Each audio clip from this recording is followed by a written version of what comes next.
Hello and welcome to Easy Internet. This tutorial is going to show you how to fix the problem of missing songs on the Instagram Music Library. Head over to your Play Store and search for Instagram. You should see the option to either update or open. If you get open like mine shows right here, that means your application is already updated and so you'll move on to step 2. But if not, update and then return to your app.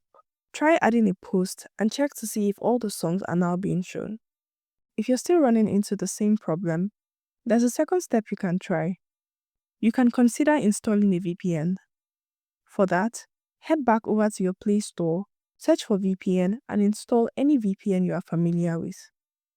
Once it's installed, simply toggle the VPN on and try your Instagram again. And that should do it. If you would like to get more tutorials, hit the subscribe button to get notified when a video drops. Thank you very much for watching and see you.